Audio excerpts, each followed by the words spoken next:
For today's vlog, ayan, samahan niyo ako hanggang dulo.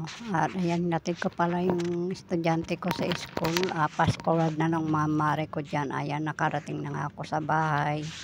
Ayan, nagkukuntin-kuntin muna ako dyan bago ako kumilos ng trabahong bahay. Alam niyo mga mare, yung nag-iisip ka lagi, no, kung saan ka kukuha ng content mo araw-araw.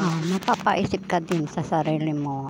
Baka sabihin ng mga basher ko, ganyan-ganyan, lagi na lang sa loob ng bahay ang lagi kong kinukontent, o diba? O, alam niyo mga mare, ay nakakatakot din lumabas sa loob.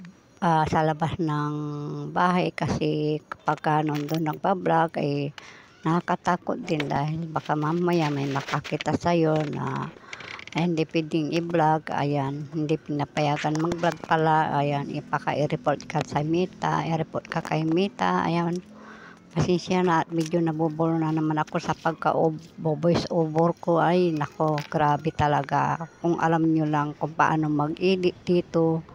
Ayan, balik tayo mga mare. Ayan, mahirap mag-vlog sa labas dahil baka may makakita sa report ko kay Meta, i-vlog ka, sayang din yung pinaghirapan mo, o diba? O mawawala lahat, back to zero na naman. Ayan, baka tamarin ka na yan, o diba? Ayan mga mare, umakyat na nga rin ako sa rooftop dahil tinanggal ko na nga rin yung sinampay ko dahil isang araw ko na nga yung sinampay, baka maalikabok na, o diba? Ayan mga mare, balik tayo sa aking sinasabi. Ito lang masasabi ko sa inyo mga mare, mga baguhang kontulad ko na vlogger, content creator.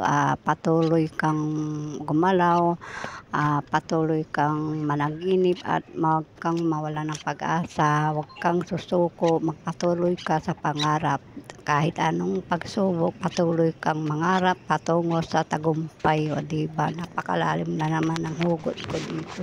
Ayan na nga mare ko, at inayos ko na nga rin yung mga plato dyan dahil kanina ko pa pinatulog dyan, inugasan ko nga kanina, nilagay ko na nga sa lagayan para hindi maalikabukan, o diba? Ganyan lang mga ritual ko dito sa kung saan ako nagbablog. Ayan, ganito lang yung role ko araw-araw, ganito lang yung routine ko pala. Ayan, pasensya na, ganyan lang, exercise lang yan mga mare ko, kaya gustong gusto ko yung mga ganyang galawan dyan sa loob ng bahay. Ayan, pagkatapos ko nga pala bumaba na nga ako dyan sa second floor at nagplantya na nga rin ako para bukas ng uniform nila, o diba?